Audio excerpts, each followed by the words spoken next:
the Laipply podcast. Fox News alert: the suspected D.C. pipe bomber Brian Cole Jr. has made his initial appearance. It happened just moments ago, where he was informed about the two charges against him. The government told the judge that Cole spoke to federal agents for over 4 hours on Thursday, and they would provide a transcript of the conversation to Cole's defense attorney over the weekend. Cole was wearing a tan jumpsuit, we are told, and glasses, and told the judge he understands the charges against him. And the violent, deadly insurrection on the Capitol 9 months ago, it was about white supremacy, in my view. This is not about drugs. This is not about justice. This is about power. This is about a Secretary of Defense so drunk off alpha male bullshit that he's willing to take lives to get off on that power. Okay? He knows he's in the hot seat with Donald Trump. That is one thing.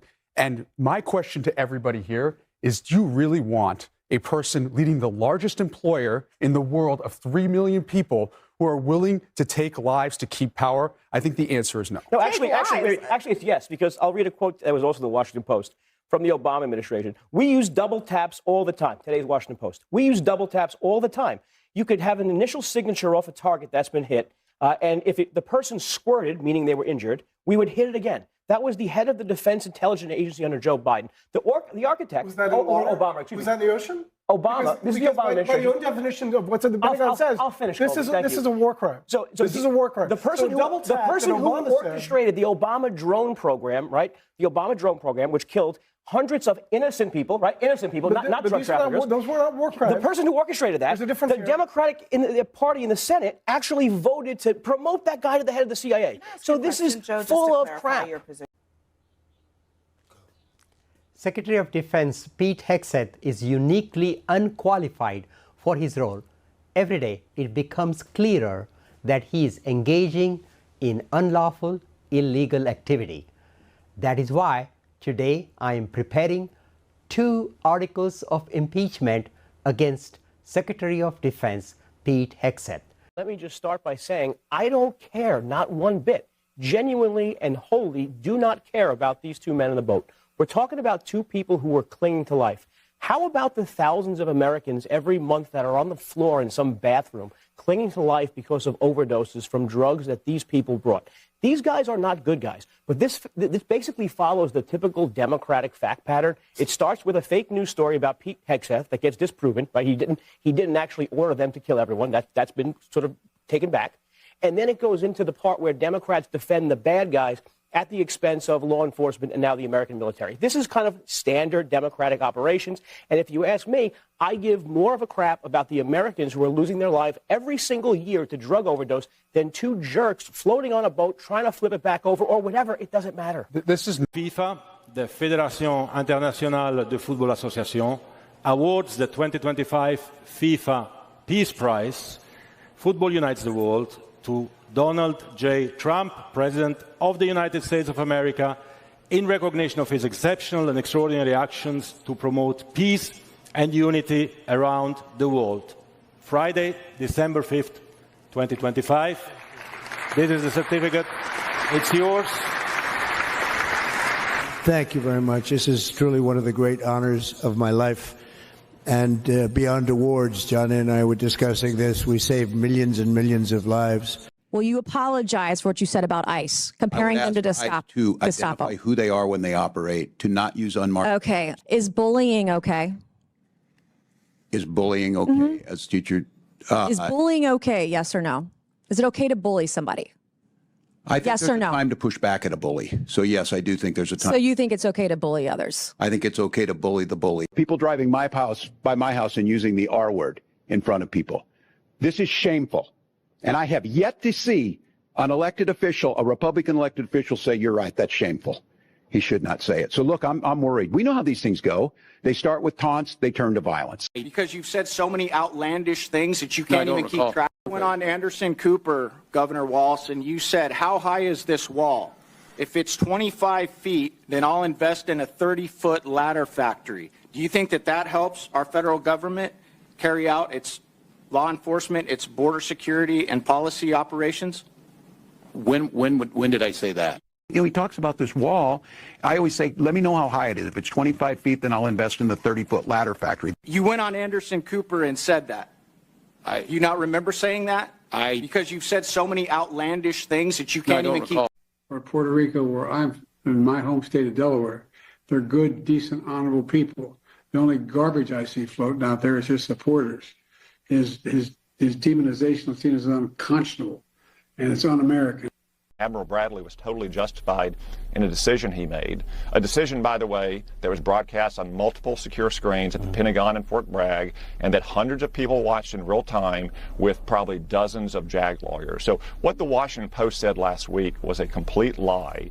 They owe an apology to Pete Hegseth, and especially they owe an apology to Admiral Mitch Bradley. He is a highly decorated career Navy SEAL. Brian Cole Jr., a 30-year-old white man from the D.C. suburbs, is charged with transporting an explosive device in interstate commerce and with malicious destruction. We just have to get up.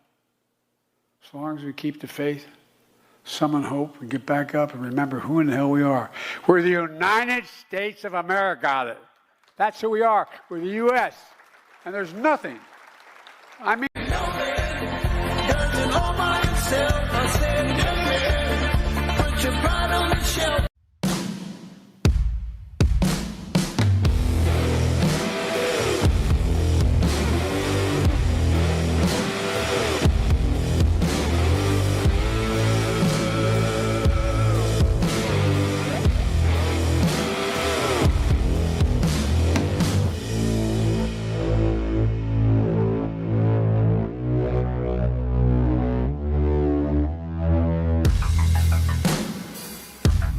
All right, Friday night, and we are live. Hope everybody's doing good. As always, be blessed in the mighty name of Jesus, the name that is above every name. Let me say to everybody in the chat tonight, Auntie Mama is on, JD Joy is on, General Plowman is on, Peg McGroin is on, Mr. Cool Dude is on, USA Abbey Girl is on, Mike Griffith is on, let me see, JGCK is on, E. Marcus is on, 509-25 McDonald is on. Let me see here, scrolling down. Patrina C is on. Trev McGroin is on. Trev McGroin is on. Let me see here. Barn Evil is on. Jeannie Malfeasy is on. Granite 2468 is on. Let's see. PD Frank is on. Agravane is on. Let me see here. Gloyd Shaw is on. Keeper 1376 is on. JBC 2020 is on. Scrolling down. Let me see here. Veronica 18201 is on. Gritterdon is on. Sexy Pony is on. Big Jim Go Blue is on. Guitar Glenn is on. Mobetta 01 is on. Arcadia Angel is on. Sun Gun is on. N Johns 127 is on. Ever Eden is on. Scrolling down, let me grab a couple more. Release the Hog is on. Let me see here. My Broken Heart is on. LA 106 Times is on. Let me see. Laura Jean Lynn is on. Let me grab a couple more. Leon Fish Puppy is on. K4 VMS is on. Captain Cliff is on. Producer Aaron is on. Scott Alot is on. Volvo 960 is on. Let me see here. Scrolling down. Getting down to the bottom here. Maybe. I don't know. Maybe I'm not getting down to the bottom. All right, let me see. Let me grab one or two more. PD Frank is on. Let me see. A lot of you guys put your name on so many times with your dancing bananas. That's hard for me to get to the bottom. Too many bananas. Too many bananas. Too many bananas in the chat. Milwaukee James is on. Total G Word is on. Uncle Wally is on. Milwaukee James is on. Love you guys. Appreciate each and every one of you. Before I get to really the title of the show tonight, and that is that Smartmatic is back in the headlines. Let me just go over the bomber thing real quick, and my Ian Ranklin and Alex Jones are my source on this stuff. The Brian Cole situation that Jake Tapper describes as a white male, who couldn't be any more African American. But anyway, it's odd, and you can actually tie it's. Again, it's one of these situations, and many people predicted that this would be an autistic person that was arrested. And you just, if you're me, you want to, I'm talking about, I'm a long time listener of Dan Bongino, big time believer in Cash Patel, not now, but I was. There's Jake Tapper's blackmail. Brian Cole. Just imagine. Imagine CNN actually allowing Jake Tapper to say that. Imagine that. But anyway, or maybe that was the verbiage that he had in front of his face. But anyway, Brian Cole. Yeah, leave that up there. Thanks, Aaron. This guy, if you actually have Grok do a side-by-side analysis, because everybody is into the gait analysis now, where you actually, run the video of people's gait, and it supposedly is 94% accurate, something along those lines. His gait, he has short arms, and the person in the video has extraordinarily long arms. Now, you remember we played it. It came out via the Blaze. The Blaze has now retracted it. And everyone's like, well, conspiracy theory. I mean, is it really any, is there, I get it that people say outlandish, crazy stuff. Believe me, I see it too. But now my whole thing is, and again, I don't want to ever endorse all the absolutely QAnon bull crap that's out there. But does anybody really believe anybody involved in our judicial system anymore? Really? Again, and I'm going to try not to deep dive too far into this, but if you believe that Tyler Robinson is the sole assassin of Charlie Kirk, makes absolutely no sense. Thomas Crooks with Butler, Pennsylvania, Ryan Routh, 6th hole of the Trump golf course, all those. Come on. None of it makes any sense. And all of those investigations have been completely and totally shut down by Cash Patel. Why? And now, lo and behold, remember the timeline here, just like we went over the timeline with the boat hoax. Now look at the timeline with this. Now, if you look at this, when did this investigation actually begin? People are like, well, 5 years ago. Well, remember now, 5 years ago, and it's now turned out that they had his information now 5 years ago. Brian Cole, yes, that has now come out. They had his information 5 years ago and did nothing with it. One of the people that was looking into his house or observing his house was that female suspect named in the Blaze. It's kind of weird, isn't it? Remember the gait analysis with the Blaze? They came out with basically a sort of an intel expert and ran it, and we were all like, yeah, it was the female. She's now with the Secret Service, part of the Secret Service Police Department. And her gait matched perfectly, and with the analysis, this guy's does not, and she was one of the ones that was surveilling his house. It's kind of strange if you actually run the video for Grok. Now, how many of us trust Grok over Cash Patel? Yes. Yeah. Right here, I do, 100%. Because Grok doesn't have any ulterior motives. Grok doesn't have to worry about saving its career. Grok doesn't have to worry about its income. Grok doesn't have to worry about its reputation. Doesn't worry about its reputation because Grok is, in fact, a machine. But if you actually run the side-by-side video of this guy and do gait analysis with this guy versus the person who was seen planting the pipe bombs, allegedly, the gait analysis does not line up at all. Now, then you go to, what's it called, Aaron? Geofencing? Yes. With cell phone footage, cell phone data. It's like tracking your location. Cell phone tracking location, but old school people, GPS. Yep. He allegedly was within a half a mile of the location. So's everybody else. So was he simply the driver? But now you don't want to pin it on a former intel op, which is what the Capitol police officer is. The girl whose gait perfectly matches. Now the Blaze has retracted that story. Not exactly the most courageous thing I've ever seen, but they have retracted that story. Also, when did this guy? Now they said that he's bought the precursors for these bombs. Remember these horrible, horrific bombs with the egg timers that nobody would ever believe could possibly explode, which of course they destroyed. No analysis, and they're just instantaneously blown up as usual, just as they do. That's usually the procedure for these people. But anyway, so when we see buying these bomb precursors, these bomb ingredients from, of all places, Home Depot.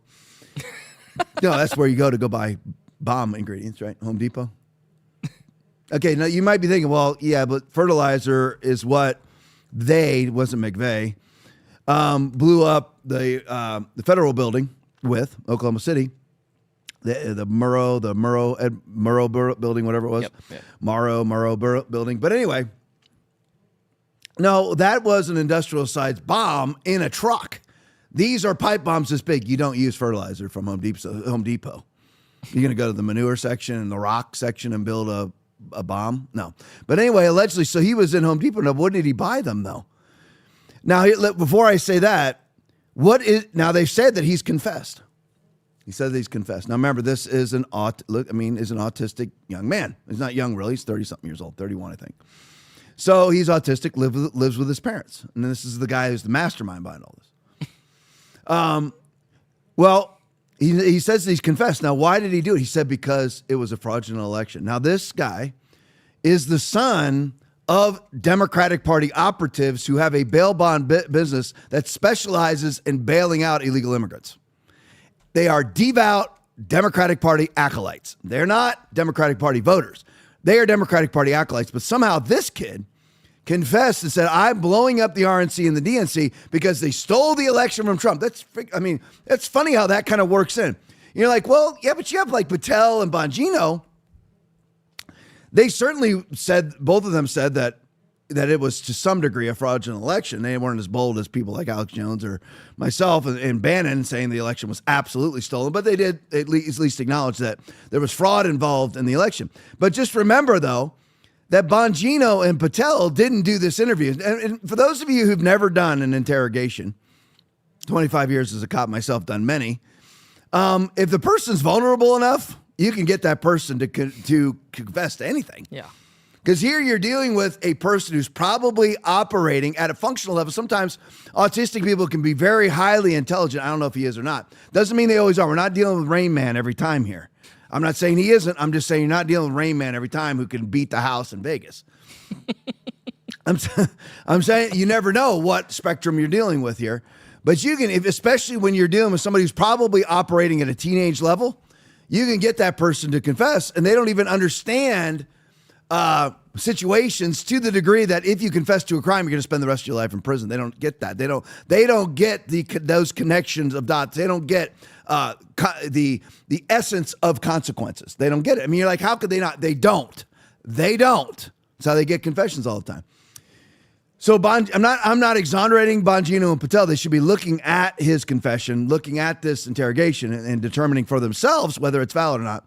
But allegedly, he confessed, a son of a Democratic Party acolyte, that he set these bombs up because the election was stolen from Donald Trump. Here's the problem. Okay, we all know that's a giant load of human feces. We know that.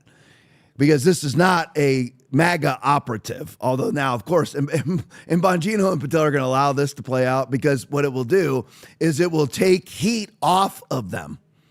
Okay, if it's a MAGA operative, maybe maybe you could take a plea deal, whatever it may be. But anyway, and then you don't have the left all over you. Okay, but when did he buy these precursors for these bombs, though? If he was doing it because the election was stolen, then he must have bought them after the election. Aaron, make sure you're with me on this. Yeah. If he was planting the bombs, yes, will you too? If he planted these bombs because it was a fraudulent election, then he would have had to have bought these ingredients post November 3rd of 2020. Right. All right. Well, he bought them in March of 2020 and in 2019. Oh. He started buying the ingredients in 2019 and finished buying the ingredients 9 months before the election. So is this another setup of maybe the driver for the bomber or just somebody to pin it on who doesn't know not to confess? None of this now, once again, here we are, Aaron, Will, everybody watching. Here we are, Tyler Robinson once again. Yep. Here we are. None of it makes any sense. The timeline doesn't work. There's no way for Tyler Robinson to have taken the gun apart, climbed up, put the gun together, taken the shot, taken the gun apart, marched back down, planted it in the woods. None of that could have ever happened. But yet we're supposed to believe that it did. Weird, isn't it? And, of course, just to reiterate, the gate analysis does not line up. The gate forensics does not line up. Grok says it, runs it side by side, and I guarantee you Grok is probably more accurate than anything they're using in the FBI. It doesn't line up. This guy Brian Cole, has very short arms. If you look at the video of the alleged pipe bomber, that person has extraordinarily long arms. Guess who else has extraordinarily long arms? The original suspect, the girl Secret Service police officer. Weird, isn't it? I mean, call me crazy. Oh, yeah. You're supposed to believe the FBI because they're always right. I mean, they're $42 million and 41 agents spent on the collusion hoax, but then you just believe everything they say, locking people up for absolutely no reason for crimes that don't exist that they didn't commit. Yeah. What do you mean, Tom? They lock people up for crimes that don't exist that the people didn't even commit the crime that doesn't exist, and they do it all the time. All right, so I wanted to throw giant darts into this dartboard, just poke giant holes into this whole narrative. Do I believe this guy was the mastermind behind the pipe bomber hoax? Come on, folks. Let's just all take a look.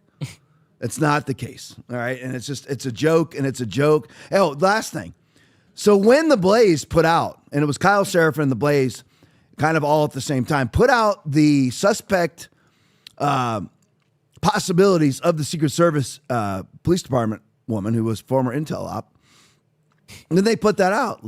Lo and behold, just a few weeks later, after 5 years, they arrest Brian Cole. And she's surveilling his house. It's kind of weird. The consequences of that are just odd, isn't it? I mean, nothing's, including under the Trump administration, nothing's happening. Nothing. And I even got it wrong last night because Bongino was assigned this the moment he walked in. He had not accomplished anything for months either. But lo and behold, another suspect is actually injected into societal bloodstream, this Secret Service woman. And lo and behold, just a few weeks later, here we got Brian Cole. Weird. It's out. It's very strange, isn't it? And then everyone just believes it. And then the Blaze retracts their story. Again, by a real hallmark of courage. But anyway, all right. So let's go on to the next hoax, which of course this all lines up. You can side by side that one right away. Patrick Burns, of course, was on. He's been on numerous shows, but I'm getting my material basically from what he did with Alex Jones, plus an article from the Dallas Express, which he was a contributor to. So this all links up also with the pipe bomber, Brian Cole situation. So going back to the stolen elections and what happened with Smartmatic. Now, Smartmatic, if you actually Google, and Aaron, if you could not Google, but Twitter, just type in Smartmatic convictions or Smartmatic lawsuits, or not lawsuits, but whatever, crimes, whatever it may be. They've been convicted all over the world. They've dumped all their lawsuits against everybody. And that, of course, is after Fox News has already paid them out. I don't know. I can't remember what it was. Hundreds of millions. 370 million, I think they paid the Smartmatic. Well, Smartmatic has dropped their lawsuits all around the world. And I could just deep dive into Smartmatic all night long about why exactly Fox News would do that. Well, one of the reasons why Fox News would pay out Smartmatic, which is, the Smartmatic is the base of these voting machines. Like Dominion, the technology inside of Dominion voting machines is Smartmatic technology. So Smartmatic, Dominion, one and the same. But anyway, one of the major minority owners in Fox News, of course, is Dominion voting machines. And then they still paid themselves $370 million. It's kind of strange how that works again. It can't all be conspiracy. Really? Are we sure? Are we sure there's not a small consortium of human beings around the world that manipulate events to enrich themselves?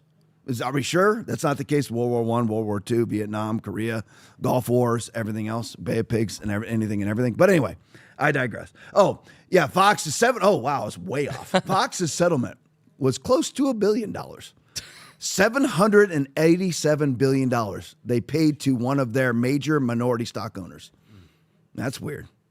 Kind of weird, isn't it? But now they've had Smartmatic / Dominion has dropped their lawsuits around the globe with the exception of Mike Lindell, who's now running for governor of Minnesota, by the way. Great, in my opinion, great man. But anyway, they've dropped their lawsuits against everybody because they have been criminally convicted around the globe for fraudulent elections, for corruption. Around the globe, people are getting rid of their machines. But yet, of course, we still have them for some odd reason. And don't worry, They don't connect to the internet, but you can't use them unless they're connected to the internet, because when the internet collapsed from solar flares, the elections got canceled using Smartmatic machines because you couldn't connect to the internet even though they're not connected to the internet. Right. Yeah, Aaron, that makes sense? Yeah, okay, totally. okay. I just Yeah, want to make totally. sure everybody understood. That is how that's how the Democratic Party communicates. Smartmatic is seeking at least $1.5 billion in damages from Lendl and MyPillow, but they've dropped every other lawsuit because they've been convicted of mass election interference and fraud around the globe in numerous countries. They've been dumped. They're like Bill Gates dumped throughout, or Soros dumped out of various countries around the globe. So anyway, what about this? So let's go. Patrick Byrne, multi-billionaire and Intel op. It's like it's Tony Stark, like Elon Musk, but not the Elon's Intel op, but certainly has top secret clearance. But Venezuelan military intelligence general, now sitting in a New York prison, and I've got all this info, writes letter, I'll summarize. Byrne was correct about everything from the start. So in other words, Mike Lindell, Patrick Byrne, Sidney Powell were all right about everything they said. And Sidney Powell ended up taking like a plea deal and getting out of it, all the mess that she was in. Everything she said was true. Jenna Ellis, she's an absolute coward and threw everybody under the bus, but that's why she took a plea deal. Everything that Jenna Ellis said was correct. Everything Rudy Giuliani said was correct. The release to Kraken was all correct. People make fun of it, but it was actually all correct. So you look at the bottom there, Dallas Express. Here's the article. Former Venezuelan Intel chief Hugo, good luck with this one, Tom, but Carvajal, once a top Chavez, you had Hugo Chavez, he died, and then Maduro took Chavez's place. Once a top Chavez Maduro insider pleaded guilty in U.S. federal court in June, and now warns that Venezuela is a narco-terrorist organization. According to Democrats, there's no such thing as a narco-terrorist, even though 1 year ago under the Biden administration, they were all calling the people driving the boats narco-terrorists. Intentionally targeted the United States. That's how disingenuous these nasty, disgusting feces people are. But anyway, Carvajal alleges that Maduro regime weaponized, this is all written like this, so it's not me just using bad English. Regime weaponized, Cook is a summarization. Regime weaponized cocaine, collaborated with FARC, ELN, Cuban intelligence, and Hezbollah, and exported violent criminal networks, including Tren de Agua, in the United States. So the Democrats are actually fighting to keep this going. Why would they do that? Because the Democrats get money via funding the NGOs that fund these organizations. That's how it is. And now Marco Rubio is trying to initiate, it must be either a executive order or actually have it passed via legislation, that all the money that the United States gives out to any country must go into the hands of that country, because most of it goes in the hands of NGOs who allegedly then disseminate it to the country. But they never actually do. They get $1 billion, they keep $900 million for themselves, and then give $1 million to the, they get $1 billion, it's even too light, I couldn't pull it off. If they get $1 billion, $999 million stays with them, and $1 million goes to the people it's supposed to go to. And that's how it is every time. He asserts Venezuelan and Cuban intelligence infiltrated U.S. institutions for 2 decades, including military installations. Democrats want to keep this going via not bombing the boats. He claims Smartmatic was developed inside Venezuela. Same thing Sidney Powell said. Same thing Rudy Giuliani said. As an election manipulation tool, later deployed abroad. And they've been kicked out of many of those countries now. Carvajal says he supports Trump's Venezuelan policies and stands ready to provide further details to federal authorities. Now, I'm going to go back. I'm going to come back to Smartmatic, but here's the narco-terrorism angle. Here's, quote, what he said off of his own witness statement, which is sworn and affirmed. So this is under a notary public, so this is perjury if he doesn't, not telling the truth. I personally witnessed how Hugo Chavez's government became a criminal organization that is now run by Nicolas Maduro, Desatado Caballo, and other senior regime officials. The purpose of this organization, now known as the Cartel of the Suns, is to weaponize you, and you'll hear people like Mike Benz talk about this all the time, is to weaponize drugs across the United States. The drugs that reach your cities, and remember, I know I'm being redundant. I'm being redundant on purpose. I'm purposely propagandizing. Democrats want to keep this going, because if they keep it going, then the NGOs that pay into their campaigns and pay their wives and kids money to run their campaigns, that money will continue to go. The drugs that reached your cities through new routes were not accidents of corruption, nor just the work of independent traffickers. They were deliberate policies coordinated by the Venezuelan regime against the United States. This plan was suggested by the Cuban regime to Chavez in the mid-2000s and has been successfully executed with the help from FARC, ELN, Cuban operatives, and Hezbollah. So those narco terrorists that you're seeing that Trump's blowing out of the water, which he just blew another one out of the water on December 4th, they're also directly connected to Hezbollah, but the Democrats want to keep those boats going. And if there's one of those guys that has their leg blown off and kind of swimming half-baked in the water, they want to make sure that we do a full rescue op on them. The regime has provided weapons, passports, and impunity for these terrorist organizations to operate freely from Venezuela against the United States. Move on to the next subject, Tren de Agua. I was present. This, again, is our witness. I'm going to make sure. I want to get his name again. Hugo Carvajal. I was present when decisions were made to organize and weaponize criminal gangs across Venezuela to protect the regime. Among them, the group known as Tren de Agua. Chavez ordered the recruitment of criminal leaders inside and outside prisons to defend the revolution in exchange for impunity. After Chavez died, Maduro expanded this strategy by exporting.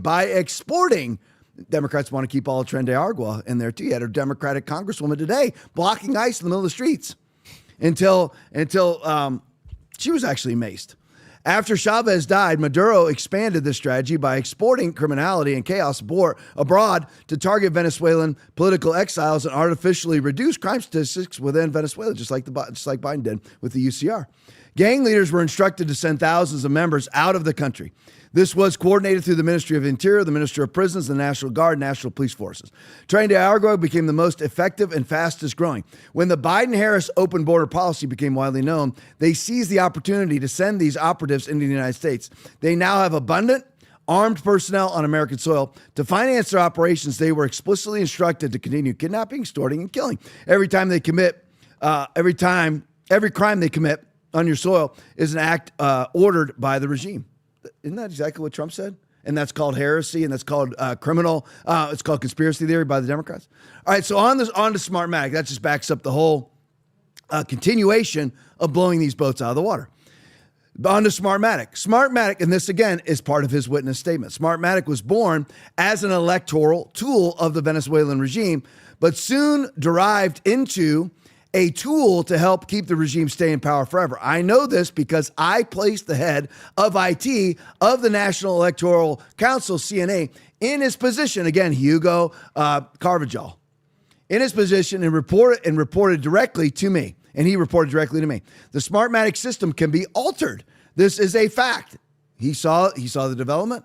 He implemented it. He ordered the implementation of it.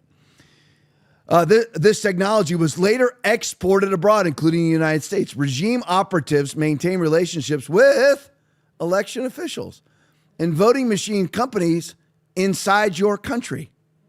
Oh, he must be lying. Why would he be lying? What would be the point? He's sitting in federal prison right now. Inside your country. I do not claim that every election is stolen, but I state with certainty that elections can be rigged with the software and has been used to do so. Which Smartmatic's been caught all over the globe doing exactly that. Let's go to the next one. Now, I want to remind everybody, Drago video, what was it that Sidney Powell said? Play for me. I can hardly wait to put forth all the evidence we have collected on Dominion, starting with the fact it was created to produce altered voting results in Venezuela for Hugo Chavez, and then shipped internationally to manipulate votes for purchase in other countries, including this one. It was funded by money from Venezuela and Cuba, and China has a role in it also. We have staggering statistical evidence. We have staggering testimony from witnesses, including one who was personally in briefings when all of this was discussed and planned, beginning with Hugo Chavez and how it was designed there, and then saw it happening in this country. As soon soon as the states shut down on election night and stopped counting, those are the states where the most egregious problems occurred. We also need to look at, and we're beginning to collect evidence on the financial interests of some of the governors and secretaries of state who actually bought into the Dominion systems to line their own pockets by getting a voting machine in that would either make sure their election was successful or they got money for their family from it. Well, for fraud this serious, I think even if the states are stupid enough to go ahead and certify the votes where we know the machines were operating and producing altered election results, then they will be set aside by the fraud also. I mean, we are talking about hundreds of thousands of votes. President Trump won this election in a landslide. So this just opens up a giant can of worms, and Aaron's partially at fault for even bringing it up because he poked the bear. Because here's my thing. First of all, he's talking, there she is on Newsmax, and this also happened to Owen, this also happened to Fox News. By having Giuliani, Jenna Ellis, or Sidney Powell, or any other Trump-related attorney or official on their programs, they got sued. So how in the world would you ever do an editorial? If you're going to have a guest that comes on and says that I believe that Martians are going to invade the planet, you're going to be sued for that? So you can never actually interview somebody who lies. I mean, right? I mean, if they lied during the interview, you are held accountable for it. Isn't that the purpose of a platform? Is it not? I mean, that's the entire thing. Is how in the world can you ever? I mean, what's amazing to me are the people who rejoice in this, and I know that this has been well discussed, but it really hasn't been well discussed by anybody but me, really, because this type of stuff, I look at things from a systemic level. Is if you're the New York Times and you're rejoicing at the fact that Fox News, what was there, $787 million that they paid? They had to pay $787 million. And the New York Times and CNN and everybody else is rejoicing and they're very happy about it and everything else. And now CNN and like The View and everybody else, now that you notice how they do these in-show corrections now, that's why, because they're all scared to death of being sued. But they were all rejoicing at it, not understanding that you yourself are cutting off your means of making a living. Because how in the world are you ever going to do an interview again? Because you can be held accountable for what the person you're interviewing says. Yeah.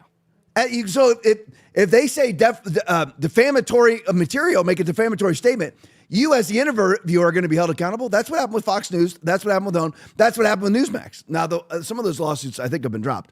But Fox News couldn't have bent over any faster. They bent over and spread them wide. I mean, they grabbed a hold of their budget, just pulled it apart for Smartmatic and paid immediately.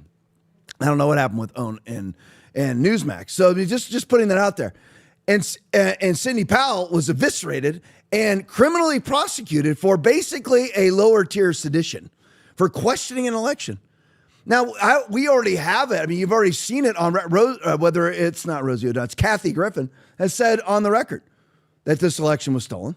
Numerous other Democrats, I'm talking about the 2024 election was stolen, and numerous other Democrats said the 2024 election was stolen. You have the right to do that.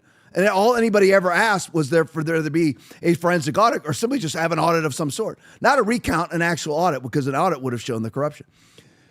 But anyway, Sidney Powell gets just absolutely eviscerated. Have you ever even seen her since? You've seen her? She's gone. She's just basically, in my opinion, like in hiding. And everything she said was correct. I mean, you watch the video. She said it was made in Venezuela. Said it was exported by Venezuela, installed in America. Every last thing she said was true, backed up by the former intel op out of Venezuela, Hugo Carvajal, who's now sitting in a federal prison for drug trafficking. Everything she said was absolutely true.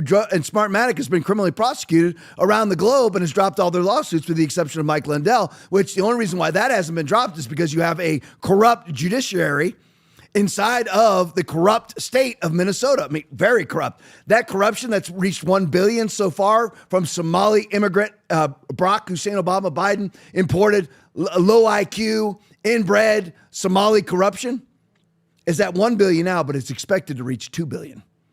That's how much corruption's and that sort of judge. Remember, there was just a judge now who just released one of those Somali corruptocrats, all of which are now pictured. You can find pictures of them.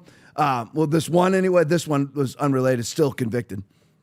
But you had the leftist judge just overturn a blatant, obvious corruption conviction of a Somali immigrant. So anyway, I just wanted to bring that up. Smartmatic, everything all these people said was true. Because I've seen right wingers and everybody else malign Sidney Powell. No, she was right. And by the way, Michael Flynn would still be in prison right now if it wasn't for Sidney Powell. He was completely and totally innocent. But she's the one who actually defeated the Obama DOJ for Mike Flynn. But anyway, all right, let's move on. So back to the bomb hoax for just a moment. MJ Truth Ultra video bombshell. Kash Patel, the FBI has known the J6 pipe bomber's identity for 5 years. Play it for me. Based on the publication of the press conference, that yes, there were tips in there clues in there that we keyed in on, like the sneakers, like the height, like the appearance. And we refined those images. And we also used our brilliant CAS system. And what that is our cell phone analytic capability to go back and say, who was in the area? And also, why wasn't this discovered before? It's not like we recreated the cell phone data from 5 years ago. People just sat on it. And that's your point. They decided not to do anything. We took the opposite approach, and look where we are today. We arrested the January 6th pipe bomber. What it was, this is the thing, okay, is that Christopher Wray, I mean, as corrupt can be, he knew about Brian Cole. He knew about him. But he knew he was just one piece of the puzzle. Maybe the driver, maybe somebody they could pin it on. They didn't think they had the evidence to pin it on him, which they don't. And so they didn't do it, and they didn't start the case against him. Fine. If you look at that video, I need to do it myself, but Alex Jones, Ivan Ranklin, the analysis has been done on Grok. It doesn't match. And all of the geofencing and all, the cell phone fencing, cell footage and all, the cell phone, cell fencing and all those different things. Again, it's too vast because they're tracking to Home Depot. And I'm not going to go back into it. When he bought the precursors for the bombs and everything else, long before his alleged motive could have possibly instigated him to buy those precursors for the bombs. And none of it, I've already gone over it. But anyway, I just wanted to show you that video because Christopher Wray already knew about this guy 5 years ago. Of course, and the reason why they didn't prosecute him is they didn't want to prosecute anybody ever. That's why. Because this was an intel op coordinated by the deep state. All right, that's it on that. Let me go to the border, mixing in with Minnesota. Dapper detective video breaking. Abda Mahat Belai Muhammad, of course, on probation in third world Minnesota for raping a child at gunpoint, arrested again. Kidnapping and savagely raping another woman, which he had held captive for the week, and Democrats want to keep him in the country. Play it for me. Man out on probation for sexual assault is charged once again. This time, prosecutors say he picked up a woman he met on Snapchat and raped her at a hotel in Bloomington. Now, prosecutors once called this man an extreme public safety risk, but he never spent a day in prison for his previous crimes. Fox 9's Mike Manzoni joining us from our newsroom now. And Mike, prosecutors signed off on plea deals in these previous cases. Kelsey and Randy, a judge sentenced the Minneapolis man in those cases back in May, but he got credit for time served, so he never went to prison. It was all part of a pair of plea deals. This is the man we're talking about. His name is Abdemahat Billy Muhammad, but prosecutors say the 28-year-old uses the names Kareem and Altesto on Snapchat, and that is where investigators say he met his latest victim as well as his two previous ones. Prosecutors say he picked up his most recent victim in Mankato back in September and drove her to a hotel near the Mall of America where he took her phone, told her she wasn't leaving, raped her, and held her against her will for days. That's according to prosecutors. Investigators used DNA to identify Muhammad as the suspect. His profile was already in the database from previous cases involving sexual assaults in Minneapolis in 2017 and another one in 2024. A Hennepin County judge sentenced Muhammad in May in those cases, including one involving a 15-year-old girl. Prosecutors say two other unidentified men took part in that assault, and one threatened the victim with a gun. But Muhammad never spent a day in prison, as we said, because he got credit for time served while awaiting trial as part of a pair of pleas. Okay, let's break that down. Let's go back to front on that. And you side by side that anytime. Here is the astronaut. Abda Mahat Billy Muhammad. Average IQ of a Somali immigrant is 67. Retardation is making retarded great again, is 70. That's 70 IQ is retardation. Average IQ for a Somali immigrant is 67. Keep that in mind. Aaron brought up a very valid point. You keep doing it over and over again, you probably are too stupid to realize what you're doing. So anyway, I want to bring this up, going back to front. So he somehow raped a 12-year-old, raped again in 2024, raped again now, but let's just go over 17 and 24. So while he's waiting in jail, now these are rapes, and one of them involving multiple men and a gun. Somehow he gets out for time served. Can anybody explain that to me? I'm looking to my own crew. Because I'm trying to think. Call me crazy, man. I was a cop for 25 years. I thought when you raped a 12-year-old that you'd probably spend some time inside, because I know in the state of Florida it's what's called a life felony, minimum of 30 years.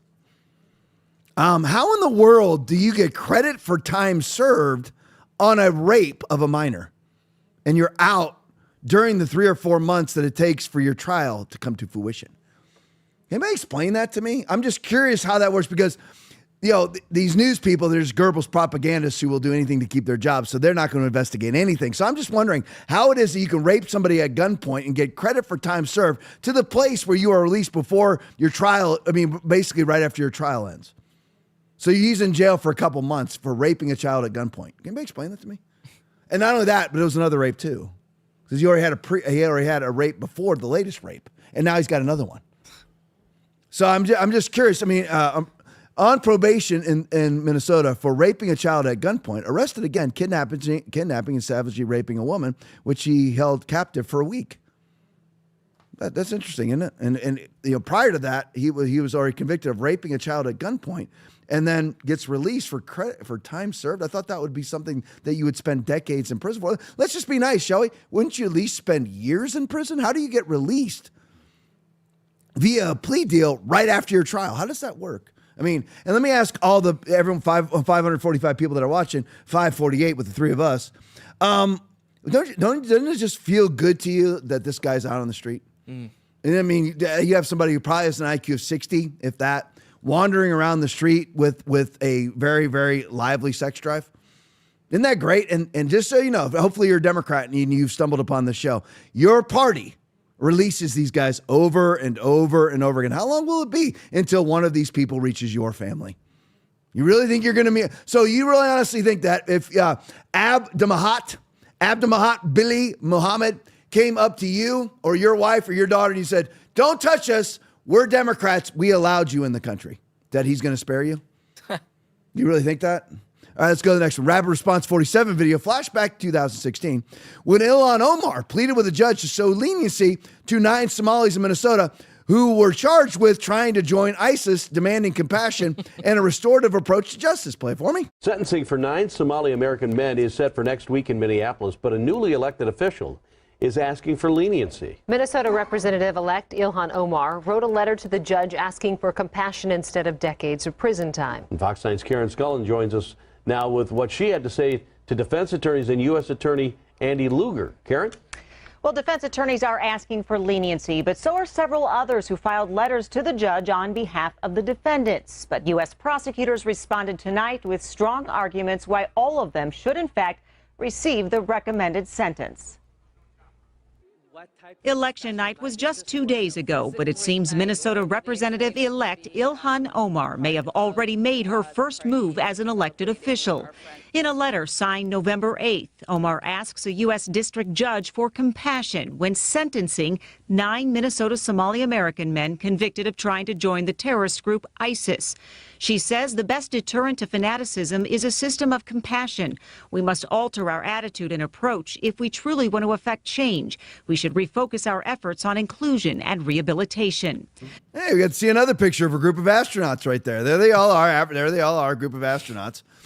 According to Jake Tapper, all white males. Yep. And she pleads for leniency after all of these guys who are Somali immigrants, not real citizens. They're not probably citizens at all in any way, shape, or form, who all decided to join ISIS. And she says, what they need is compassion. No, what they is, we've come up with our own plan. What we'll do is we'll put you on one of those boats in the Caribbean or the Gulf of America, and we'll send you out. And you know what? If you survive, you survive. Again, it's you versus Hegseth. That's you have a chance. You versus Hegseth. And what I heard is that it's SEAL Team 6 that's actually running the drone strikes out there. You versus Hegseth and SEAL Team 6. And we'll see how it goes. But anyway, that just shows you the ideology of the left is to keep these people in the country. And you look at that picture, there's not one person in there with an IQ over 70. Not one. All right, let's go to the next one. Lives a TikTok video. This is from today, yesterday, this week. Salem, Oregon City Council passes a resolution declaring a state of emergency. Why? Because the illegals are in their city? No, because ICE is taking them out of the city, and that's their state of emergency. Play it for me. I move to adopt resolution number 2025-33 declaring an emergency related to the impacts of federal immigration enforcement. Second. We have a motion by Nishioka, second by Nordyke. Counselor, to your motion. Thank you, Mayor Hoy. I think we have all heard a great deal of testimony, and again, thank you all for coming forward and presenting your information. I also appreciate those that have left. We also received written testimony this week and last week, so again, thank you for all of that. I know that this is difficult for all of us, and it is not easy for us as we sit in this chamber trying to figure out how we can help and what we are able to do. I know that this has impacted me personally. I will add that my husband is American Japanese. His family were interned during the war, so I know that we have a history of similar activities. And I'm sorry if I'm going to cry. So, all right, so there you go. Just wanted to show you that idiocy. So let's break down what she said real quick. So first of all, she said that we have this, her husband, allegedly, her husband's family got interned in Northern California's internment camps for Japanese Americans. So let's break that down real quick because those were Japanese, what's the key word? Americans. Yeah. They were Japanese citizens, and yes, those intern camps built by Democrats, built by Franklin Delano Roosevelt, built by Northern California Democrats. The only people who ever intern anybody are Democratic socialists. Every time. We saw it during COVID. Who's building the COVID internment camps? That would be Australia, Jacinda Ardern in New Zealand, Canada. New York has already approved them for future pandemics where they can build their own COVID camps, internment camps. So the only people that ever intern anybody are Democrats. The kids in cages, that was Obama Biden. So the only people that actually intern people are Democrats. So the number one threat to this crybaby in the Salem, Oregon City Council is her own party. And they were the reason why that was a grievous injustice, which I guess Democrats don't understand poignant points. I guess they don't understand factual data and things that actually matter, things that are actually poignant. The point of it all is that Japanese that were interned during World War II were already American citizens, even most of them born in America. These people are illegals who entered the country illegally. Many of them already have final deportation orders, and even if they don't, I don't care. They should already be deported. So I guess they just don't actually get the most important aspect of things. Because if you're a Democrat and you're actually comparing internment camps for World War II Japanese American citizens via, Juan Jose Martinez, who is here and illegally, has never been legal, has been here for a decade illegally. It's a little bit different than Japanese citizens American citizens of Japanese descent. And again, what's the funniest part about it is it's their own party, that the only people that ever put people in internment camps are socialists. The only ones, and that's what the Democratic Party is. Let's go on to the next one. Tommy Robinson video. Pakistani student Lugman Khan, another astronaut, at the University of Delaware, arrested after police discovered guns, ammunition, and body armor, along with a manifesto that allegedly described plans to kill all and seek martyrdom in a mass shooting on the university campus. Play it for me. New at 11, an apparent plot to attack the University of Delaware was foiled thanks to a traffic stop. Police say they pulled over 25-year-old Lukman Khan in Wilmington. Investigators say he was driving in a park after hours. Officers say they found a gun, more than 100 rounds of ammo, body armor, and a notebook with outlines of a plan to attack law enforcement officers at the University of Delaware. Authorities charged Khan with illegally possessing a machine gun, but officials said more charges may follow. And why is Lukman Khan in the country? Because Democrats allow him in the country. Here's another astronaut and wokeness tweet. I'm going to try on the name.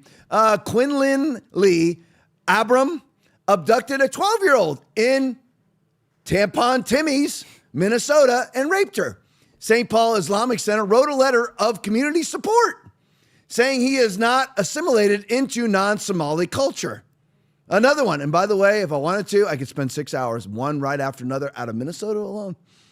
Out of Minnesota alone, under Tampon Timmy, who allowed the biggest COVID fraud in America, and mass Somali financial fraud for who knows how long, because it was actually put in front of him, but he didn't want to be accused of being Islamophobic and lose the 90,000 votes that are right outside of Minneapolis from Barack Hussein Obama's Somali importations. He didn't want any of that. Let's go to the next one.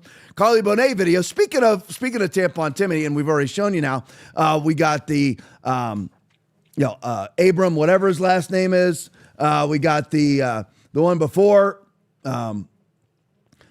What's his name? I don't have his name. I forgot his name. But anyway, the one we showed you before, the other rapist. Those are two different rapists, by the way. All happening under Tampon Tim. And again, if you're a Democrat, how do you feel safe? I'm just curious. How do you feel safe? You honestly don't think this would ever land on your doorstep? But I want to show you, in the midst of the mass fraud done by the low IQ, inbred, 60 IQ Somalis that are brought into the country, all their fraud. Remember, they had their autism fraud, they had their COVID fraud, their election fraud, the rapists, the murderers. But here is Tampon Tim's priority. Carly Bonet video. Play for me. We had a racist flag, so we got a new flag in Minnesota. Governor Tim Walz, for some reason, thought this flag was racist, so they changed it to this flag. And just by pure coincidence, the new flag happens to look a lot like this flag, which is the flag of Somalia. Oh, there you go. That's Tampon Tim's priority. His state is being ravaged by low IQ Somalis, and his priority is to change the flag to the Somali flag. Aaron, I'll take that right there. That's fine.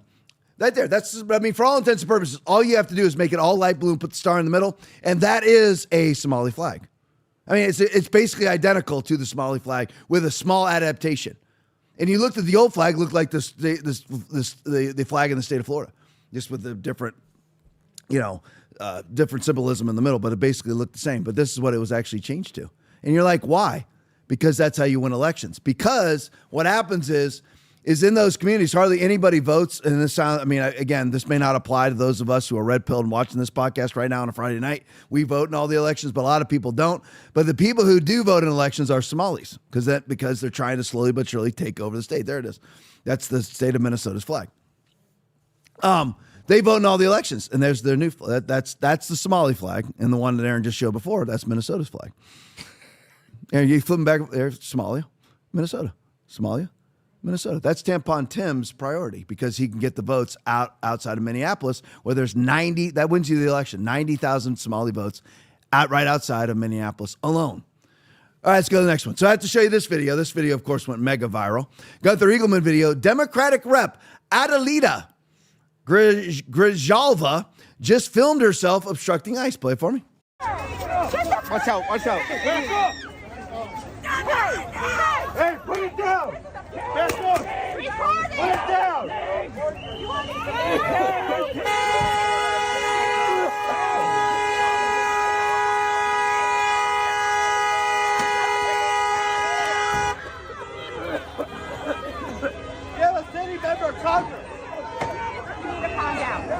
You guys need to calm down and get out. You need to get out.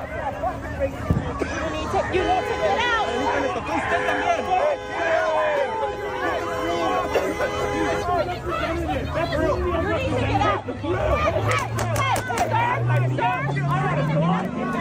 Get out of the way. Stop. You guys need to clear now.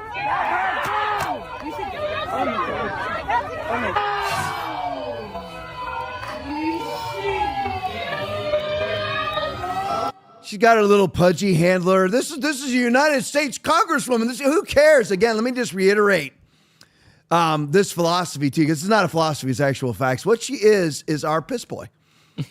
I want to reiterate that. History of the World Part 1, Mel Brooks. I want to reiterate this to you. These are not our leaders.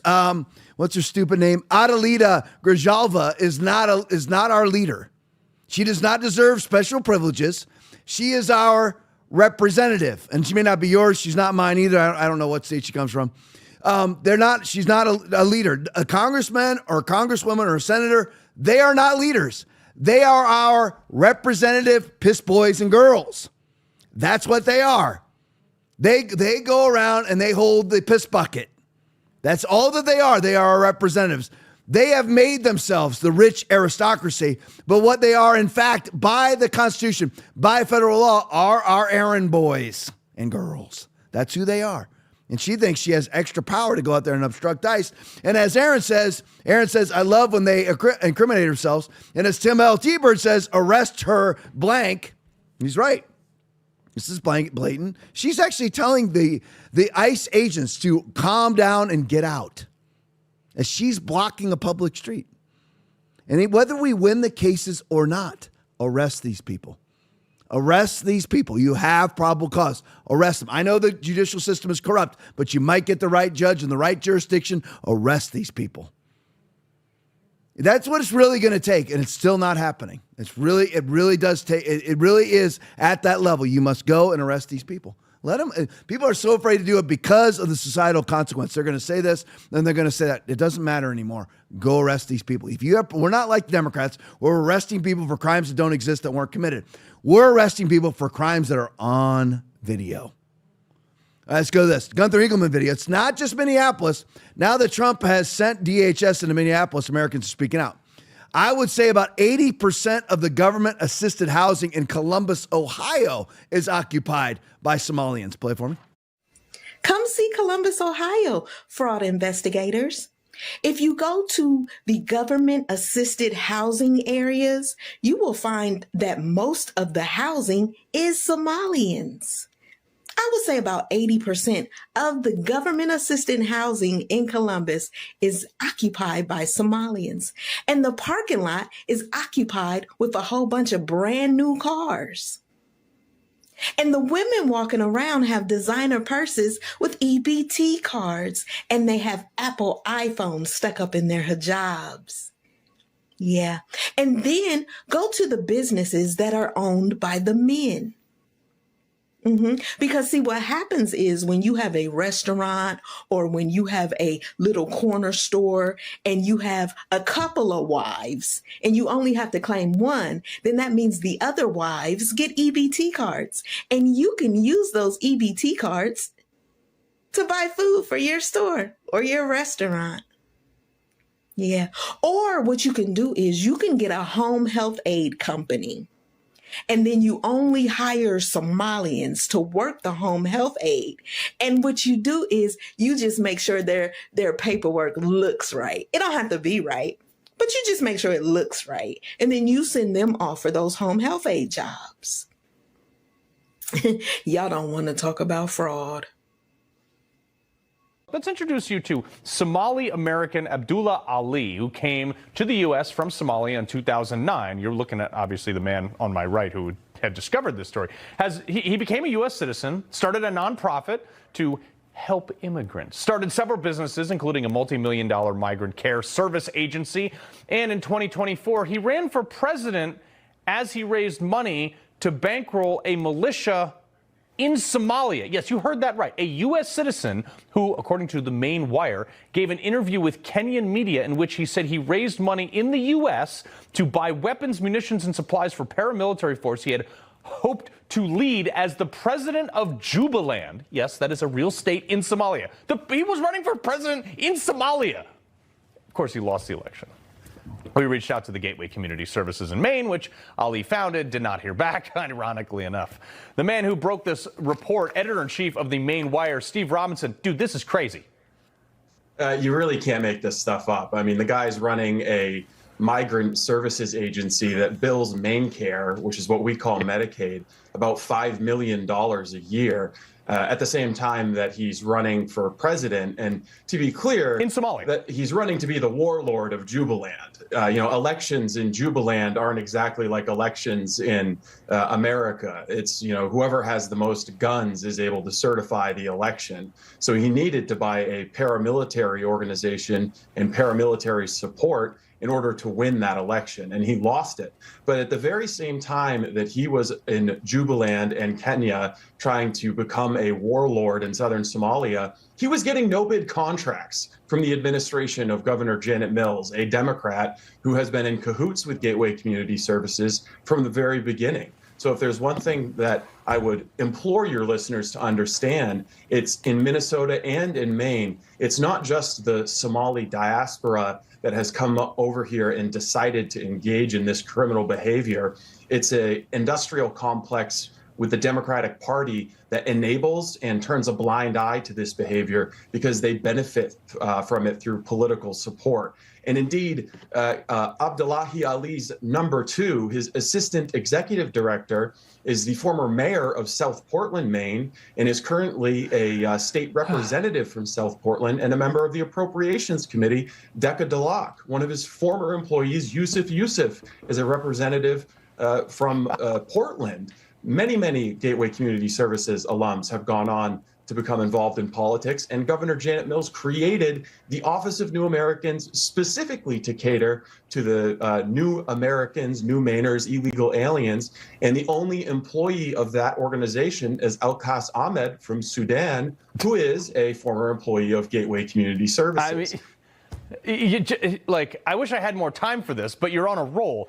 Basically, long story short, is Maine's got a bunch of fraud with people taking money from the government and the taxpayers and then buying rocket launchers, sending them back to run for elections and president of whatever that place is. Jubaland. And then they're also turning around and getting out the vote for Democrats in places like Lewiston, Maine and Portland, Maine. Yeah, and when you drive into Maine, there's a big sign that says Maine, the way life should be. Not the way I see it. Steve Robinson, we appreciate it.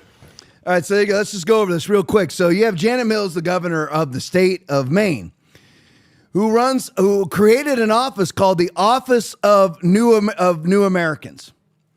Now, remember, all of this money ends up, which Trump has opened up an investigation into Act Blue, because all of this money goes from the various NGOs, after making all the people who run the NGOs rich, back into Act Blue, which goes back into Janet Mills' pocket in some form or fashion, via different levels that are very difficult to trace because people don't look. It's actually easy to trace. All you have to do is look. But anyway, so Janet Mills opens up the Office of New Americans, who has a sole employee.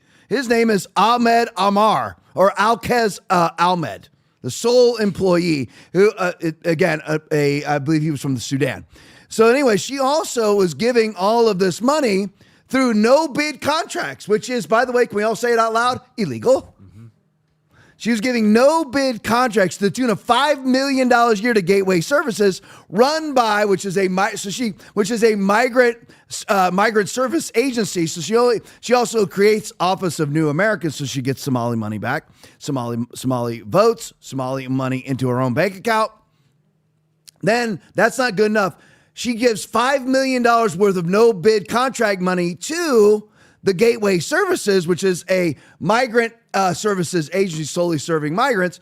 And that Gateway Services is run by Abdullah Ali from Somalia, who's running for president of Jubaland, that booming democracy somewhere.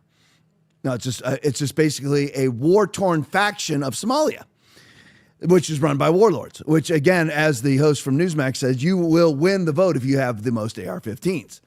So Abdullah Ali has this $5 million per year of Will's money, Aaron's money, your money, all of our money, because I guarantee you some of it's federal, via NGOs, Abdullah gets $5 million a year. And while he's receiving that $5 million a year, he's running for president of war-torn warlord Jubaland, raising a bunch of money for his own terrorist benefactors inside of Jubaland to help him win this election.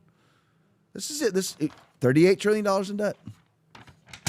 There it is. Credit Rush Limbaugh. $38 trillion in debt. You're wondering where it all goes. It's going to Jubaland.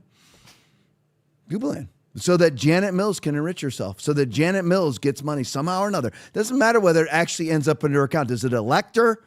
Does it benefit a friend via an NGO? Does it benefit a relative via an NGO? Does it benefit her campaign finances that are run by a relative that is paid via the campaign? I.e. Ilhan Omar, $3.1 million in the last campaign to her husband for consultancy fees. Whether it's Bernie Sanders, whose wife received at least $10 million in his last campaign for president because she made his ad buys for him, because you get a 10% commission per ad buy. See, that's how it all actually works. It's not a matter of the campaign writes them a check. They just find a way. Well, Maxine Waters has funneled over $1 million to her daughter via her consultancy fees. That's how it all works. They're all enriching themselves. And as they enrich themselves, they bankrupt America, which will then devalue the riches they've enriched themselves with, maybe to the tune of absolute zero. Wall Street Apes video, PBD podcast. This is insane. In every category of welfare programs, both illegals and immigrants get more aid than American citizens. Play it for me. Rob, you had one of the charts that you had up a minute ago, which was phenomenal, showing who's getting entitlement benefits. Check this out. This is family receiving welfare. So purple is illegal headed households. Red is legal immigrants. Blue is U.S.-born headed households. The people we want to give the welfare to. People you Citizens. want to give it to. And when you look at this, cash, go with a food. Look at what food looks like. Illegal, 48%. Legal, 38%. That becomes what? That's 82%. Whatever that number is, a massive percentage of it is those two. Then you have the Americans. People see numbers like this. They're like, what am I doing with my tax pay? Why am I paying taxes? I'm putting the pressure on Aaron. Aaron, can you find the debt clock for me? See if you can put that up side by side when you have a second. Oh, man, that was fast. And by the way, I just want to bring this up, that we turned $38 trillion in August. Look how far we've come. We've added $442 billion to it since August. That great? Yeah, but don't worry. I'm sure that Abdullah Ali is going to win his next election in Jubaland. Oh, my gosh. Isn't that great? And we get to just keep $2 billion worth of fraud under Tampon Tim's, Minnesota. It's federal dollars. Federal dollars. There we go.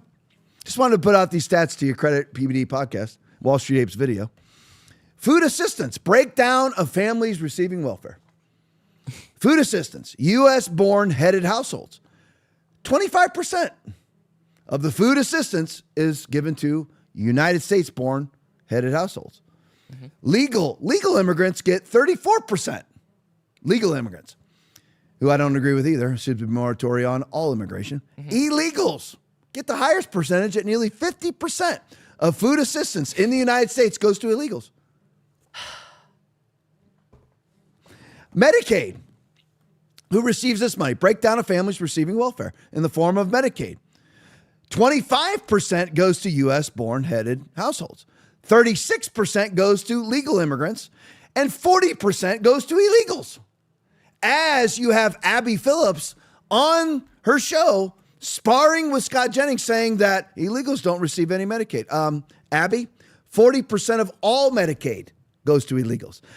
How do they hide that? They just call it by a different name by the time it gets in their hands. All you do is call it Medi-Cal, right out of Gavin Newsom's California. That's funded by federal dollars, disseminated by the state, so then you can say it wasn't Medicaid because the Medicaid funds Medi-Cal. So they never received Medicaid money. They just received Medi-Cal money funded by Medicaid. What's that, Aaron? That's how much they get. That's the 40% for Medicaid. Okay, I just have to give you this number because Aaron gave it to me. The Medicaid number is going to illegals only? Yes, that's only illegals. Only illegals. I'll just round it up with a couple notches. $370 billion per year. Yay. See that 442? That's it right there. Yeah. That's all to them. Nothing for you. Cash assistance. This will make you feel good, Will. This will close out the night, make Will feel good on this Friday. He works hard all week. 30% of his paycheck goes to this. Mine too. Aaron's too. Aaron's laughing, but his too. Oh, I know. And mine too. So anyway, cash assistance. Breakdown of families receiving welfare in the form of cash assistance. 16% go to the United States citizens. 23% to legal immigrants, who in my opinion are really like illegal. And 18% of all cash assistance goes to illegals. Housing assistance, 5% goes to U.S. born, 5% to legals, immigrants, 4%. Finally, we win, because only 4% goes to illegals. Any and all welfare, at least one type of welfare program. What's the percentage? Of all welfare, 39% U.S. born, 52% to legal migrants, 60% to illegals, as Abby Welfare claims, as Abby Phillips claims on CNN that they receive zero, but they actually receive 60% of all welfare money goes to illegals. That's why Will fought in a war. That's why 30 to 40% of all of my paychecks since the age of 16 have gone to illegals. 30, we all of us, we get 30, somewhere between 20 and 40% of our checks stolen every week. Just so you know, 60% of all welfare, that money, so that 30 to 40% that you pay, it goes into the welfare system, 60%. Aaron calculated it because he's an evil genius. That's just $900 billion per year. That's it. Come on, it's not a big deal. It's only $900 billion a year. That's like the interest on our debt. Yeah, right. You see, right. Yeah, Aaron says it's like the interest on our debt. So when you see 30% of your paycheck go, and you know that a lot of it's going into welfare, just know that 60% of all welfare is received by illegals. Doesn't that make you feel good?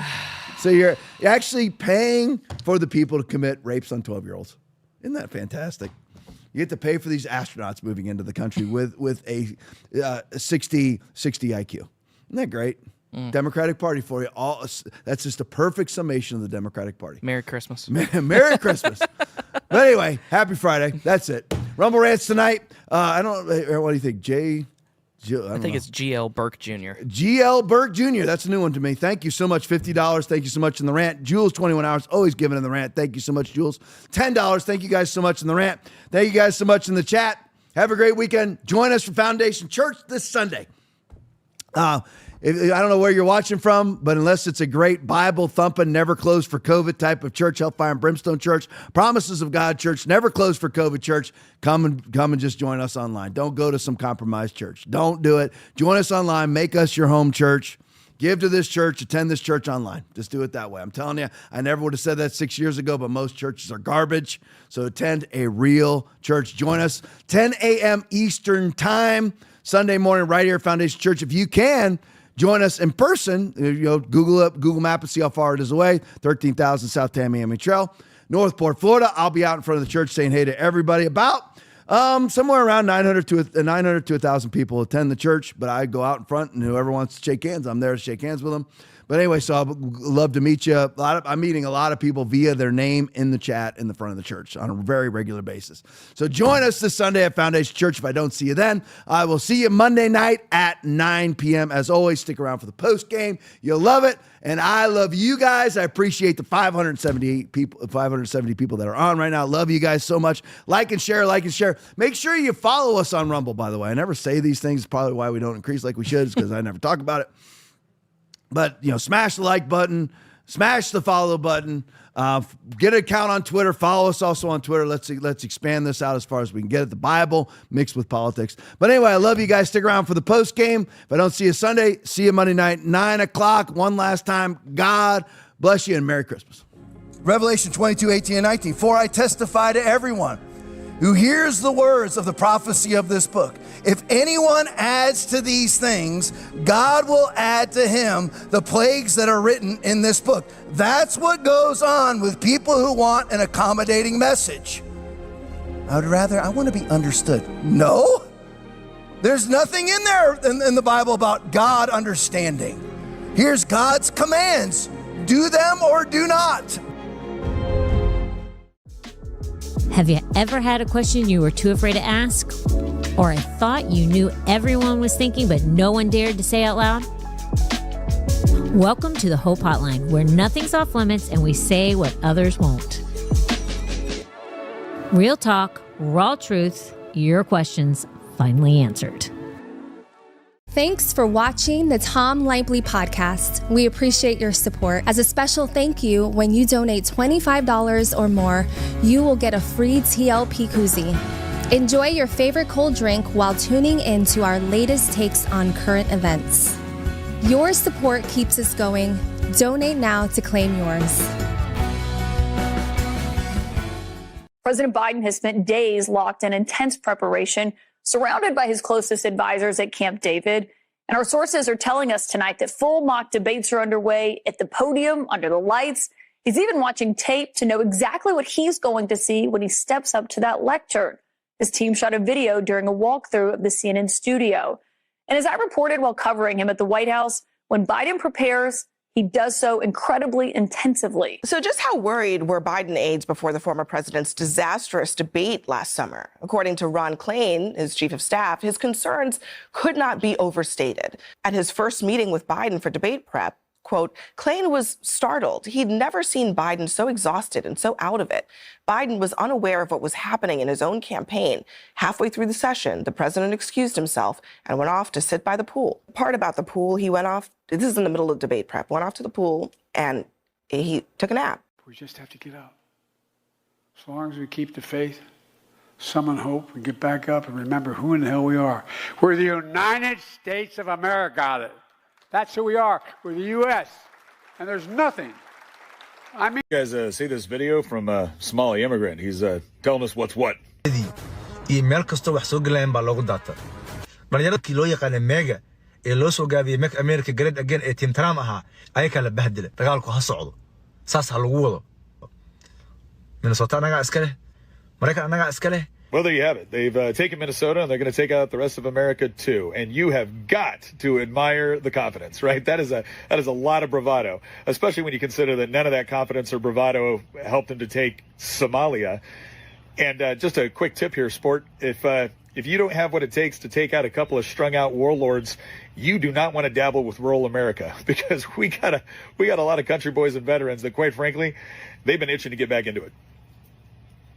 Oh my God, the American is going to have to pay an extra $20 on his monthly fucking energy bill while we're dead. And another thing too is that Canada says, well, you know what, fuck it. Let's find other trade partners. Canada exports 76.4% of all their trades to the US. Already 3/4 of all of our export goes to the US. By the way, that's almost $600 billion in 2024. Like, which other country are we going to go for? The second closest country is China at 3.83% of the share of our export. That's $30 billion that we sent to China, which is not as competitive because you got to ship it through fucking freight. Who else are we going to go for? The UK, that's another $28 billion. That's tiny market. Japan, $15 billion. That's half. Another cutting in half. Mexico at $8 billion. Then we go South Korea, 7.6, Netherlands, 7.1. There's no economies in the world that is as rich and as attractive to us as the US can be. It's logistically, like you said, simpler, cheaper, better for the environment. And they have the biggest market. They're buyers. They want our shit. They don't need our shit, however. And that's the big difference Canadians don't understand. The only reason they have our water and our energy is because we sell it to them at fucking pennies on the dollar. But if they really wanted to, if we push came to shove, like Doug Ford said, we're going to cut the electricity to them, they'd be like, okay, for like an hour or two until their grid system fucking rerouted energy, and then they'd be fine. It would cost them a bit more. At the cost of what for us? 3/4 of our entire fucking economy? Oh my God, the American is going to have to pay an extra $20 on his monthly fucking energy bill while we're dead.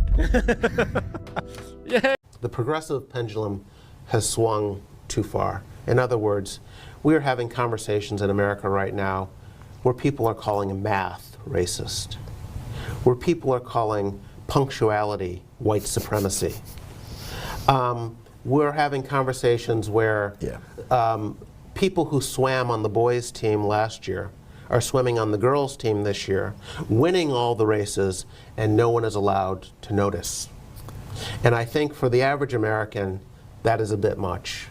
I think that we are tearing down statues of Abraham Lincoln and George Washington and Thomas Jefferson and erecting statues of George Floyd. And I think that, for many Americans, is a bridge too far. Outrage. And so that is one reason that I'm optimistic that people will say enough of this nonsense.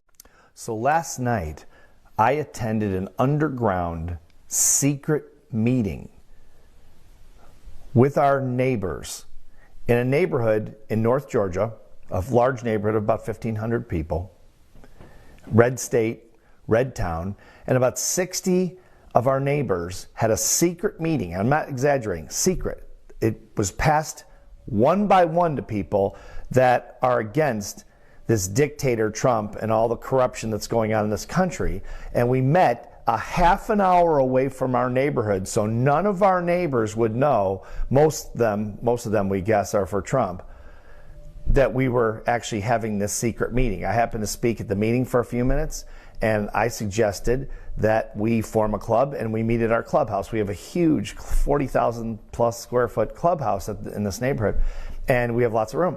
And I said, why don't we meet there and try to expand the group? And the look of fear on the faces of my fellow Americans, it is my great honor, the greatest honor, to announce and declare complete and total victory over the 2025 hurricane season. We had 0 hurricanes in the Gulf of America ever since we made the name change. I got along very well with, you may have heard of her, Mother Nature. You may have heard of her. She's a tremendous person. I've known her for a long time, and we get along well. And I said to her, if you send any hurricanes into our country, we're going to hit you with tariffs the likes of which nobody's ever seen before. We're going to tariff those storms at 1,000, 2,000, 3,000%. And she said, sir, we're not going to send any hurricanes in. And we made a beautiful deal. Mother Nature, great person. But we had a lot of, they call it wind shear. They call it wind shear. And it ripped up the storms out there before they can get to our country. Ripped up the storms worse than the Somalians are ripping up Minnesota. You look at Ilhan, you look at the brother. Many people are saying it. She married her brother. And very interesting. If she did that, it's a raw deal for the brother. He divorced his first wife, which was probably a goat, and wound up marrying a pig in Ilhan Omar. She's a nasty person, very nasty. But you had a lot of people talking about it. It's an El Nino year. It's a La Nina year. You're going to have hurricanes. We deported El Nino, and we deported La Nina, too. They were in our country illegally. We got rid of them. And we had the greatest hurricane season the world has ever seen. No hurricanes in the Gulf of America. We did a tremendous job. So I wanted to thank Mother Nature for holding up her end of the bargain. She did a fantastic job. And we had a wonderful and safe Atlantic hurricane season. Thank you for your attention to this matter. This year, First Lady Melania Trump oversaw the Christmas decorations. See if you can detect the subtle difference between Melania and Jill Biden's work. First, let's have a gander at what Christmas or the holiday season was like at the White House under the Biden administration. Remember this?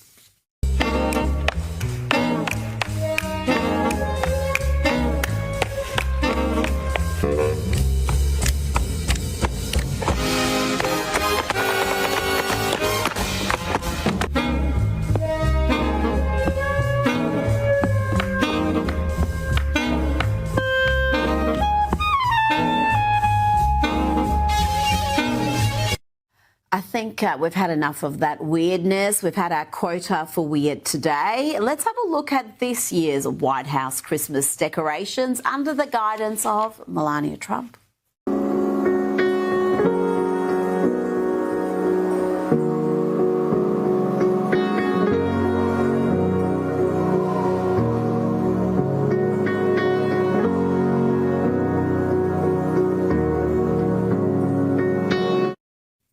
Just a subtle difference, barely noticeable.